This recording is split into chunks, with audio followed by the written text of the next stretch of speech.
ओम। प्रिय विद्यार्थियों, सुप्रभात। बच्चों, आप जानते हैं कि हम नैतिक शिक्षा का पाठ नंबर 17 पढ़ रहे हैं, जिसका शीर्षक था पंजाब केसरी लाला लाजपत राय।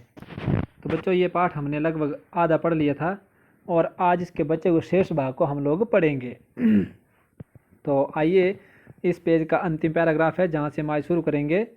ये है, भारत लौटने पर लाला लाजपत राय ने सितंबर 1920 में कलकत्ता कांग्रेस अधिवेशन की अध्यक्षता की। देखो ये प्रश्न कितना महत्वपूर्ण हो जाता है। भारत लौटने पर उन्होंने क्या किया? सितंबर 1920 में कलकत्ता कांग्रेस अधिवेशन की अध्यक्षता की। उन्होंने वंदे मातरम नामक उर्दू दैनिक तथा पीपल नामक अंग्रेजी साप्ताहिक के 2 अखबार निकाले। कौन कौन से अखबार निकाले? एक वंदे मातरम जो दैनिक था, दैनिक का अर्थ होता है प्रतिदिन, डेली, और एक पीपल नामक अंग्रेजी साप्ताहिक, ये 2 अखबार निकाले। पीपल नामक अंग्रेजी साप्ताहिक होता है वीकली। ये इन्होंने 2 अखबार निकाले। लाला जी एक सफल और प्रभावपूर्ण वक्ता होने के साथ साथ सफल लेखक भी थे। लाला लाजपत राय एक सफल और प्रभावपूर्ण वक्ता होने के साथ साथ, वक्ता होता है बच्चों बोलने वाले, मतलब धुरंधर वक्ता होने के साथ साथ वो एक प्रभावपूर्ण लेखक भी थे।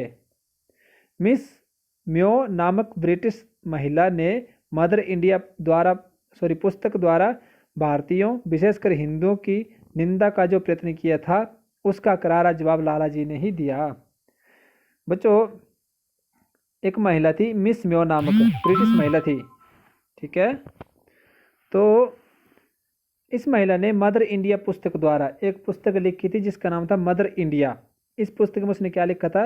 विशेषकर भारत में हिंदू लोगों की जो निंदा करने का उसने प्रयत्न किया था, उसकी निंदा का करारा जवाब दिया था लाला लाजपत राय जी ने। उनकी पुस्तक का नाम था फादर इंडिया। उसने पुस्तक लिखी थी मदर इंडिया और लाला जी ने जो अपनी पुस्तक लिखी, उनकी पुस्तक का नाम था फादर इंडिया।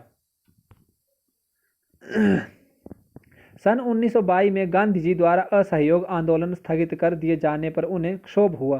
सन 1922 ईस्वी में महात्मा गांधी जी ने एक आंदोलन चलाया था, असहयोग आंदोलन, जिसे 1922 में स्थगित कर दिया था, तो रोक दिया गया। इसके कारण उन्हें बहुत क्षोभ हुआ, मतलब दुख हुआ।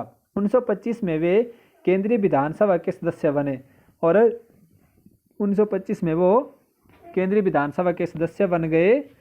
किंतु बाद में पंडित मोतीलाल नेहरू के स्वराज दल में सम्मिलित हो गए। परंतु वह बाद में क्या हुआ? पंडित मोतीलाल नेहरू जी के स्वराज में दल में सम्मिलित उसमें मिल गए। किंतु उनकी पंडित नेहरू के साथ निभी नहीं, परंतु उनकी पंडित जवाहरलाल नेहरू के साथ जो थी वो निभी नहीं, बनी नहीं। क्या भारतीय स्वतंत्रता पाने के योग्य हैं? क्या भारतीय जो वो स्वतंत्रता लेने के योग्य हैं? ये जांच करने के लिए आए साइमन कमीशन का देशव्यापी विरोध हुआ। इसके के लिए क्या हुआ? जो साइमन कमीशन चला था उसके लिए देशव्यापी विरोध हो गया। 30 अक्टूबर 1980 को उसके विरोध में लाहौर में जो प्रदर्शन हुआ, उसका नेतृत्व लाला जी कर रहे थे। 30 अक्टूबर को बच्चों, 30 अक्टूबर 1928 को उसके विरोध में लाहौर में जो प्रदर्शन हुआ था, वो प्रदर्शन लाहौर में हो रहा था और उसका नेतृत्व लाला लाजपत राय जो थे उसका नेतृत्व कर रहे थे। पुलिस ने निर्दयता पूर्वक लाठियां बरसाई और पुलिस ने उनके ऊपर निर्दयता पूर्वक मतलब बुरी तरह से ही लाठियां बरसाई, मतलब उनको पीटा। लाला जी के सिर और छाती पर भी ये लाठियां पड़ी और लाला लाजपत राय के सिर पर और छातियों पर भी बहुत ज़्यादा लाठियां उनको पड़ी। इस चोट के परिणाम स्वरूप ही 17 नवंबर 1928 को उनका स्वर्गवास हो गया। और इस भयंकर चोट आने की वजह से क्या हुआ?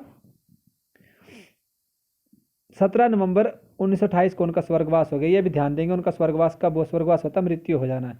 मरने से पूर्व उन्होंने कहा था, क्या कहा था उन्होंने अपनी मृत्यु होने से पूर्व?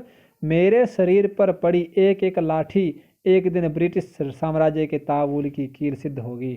कि मेरे शरीर पर जो आप लोगों ने लाठियाँ मारी है, जो आप लोगों ने पीटा है, ये एक एक लाठी एक दिन ब्रिटिश साम्राज्य के लिए ताबूत की कील सिद्ध होगी, अर्थात ब्रिटिश साम्राज्य को उखाड़ करके फेंक देगी।